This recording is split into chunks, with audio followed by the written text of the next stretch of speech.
নেতা। ধন্যবাদ মাননীয় স্পিকার। আমি দাঁড়ালেই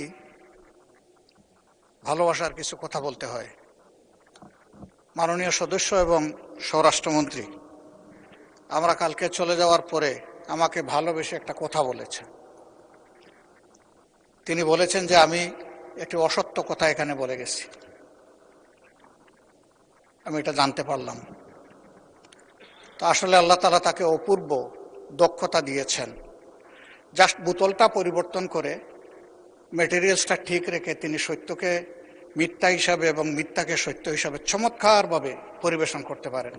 এই জন্য শুধু তাকে ধন্যবাদ জানানোর জন্য আমি এখানে দাঁড়িয়েছি মাননীয় স্পিকার। ধন্যবাদ, অসংখ্য ধন্যবাদ। মাননীয় বিরোধী দলের নেতা, আপনি পয়েন্ট অফ অর্ডারে নিশ্চয়ই এই বক্তব্য রেখেছেন। পয়েন্ট অফ অর্ডার চলমান বিষয়ের উপরে, এটা তো গতকালকের বিষয়, গতকালকেই শেষ হয়ে গিয়েছে, সুতরাং এটা এখন আর নতুন করে তোলার কোনো প্রয়োজন নেই। মাননীয় মন্ত্রী উত্তর দেওয়ার প্রয়োজন নাই। উনি যদি হাউসে থেকে বলতেন তাহলে নিশ্চয়ই আপনাকে রাইট অফ রিপ্লাই দিতাম। আপনি তারপরও কিছু বলতে চান?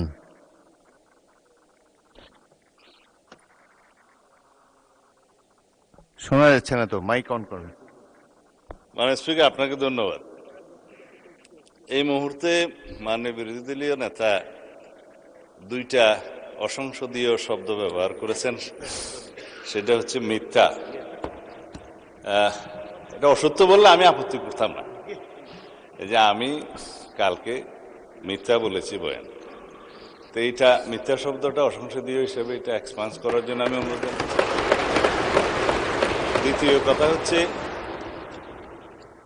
ওনার কালকের বক্তব্যের প্রেক্ষিতে আমি বলেছিলাম মাননীয় বিরোধী দলীয় নেতা এখানে একটা অসত্য বক্তব্য উত্থাপন করেছেন।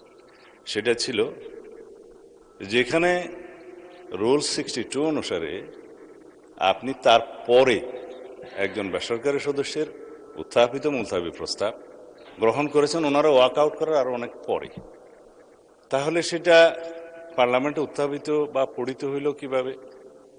সুতরাং আমি বলেছি সেই বক্তব্যটা অসত্য। ধন্যবাদ মাননীয় স্পিকার। মাননীয় সদস্যবৃন্দ, এখন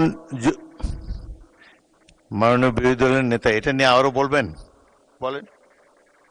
বিভ্রান্তিটা এখানে মাননীয় স্পিকার, একই বিষয়ে একই প্রস্তাব একজন স্বতন্ত্র সংসদ সদস্য এনেছিলেন।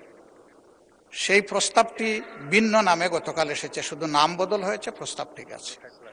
আমি তো আগেরটা জানতাম বলেই বলেছি, এখানে আমি কোনো ভুল তথ্য দেইনি। ধন্যবাদ মাননীয় স্পিকার।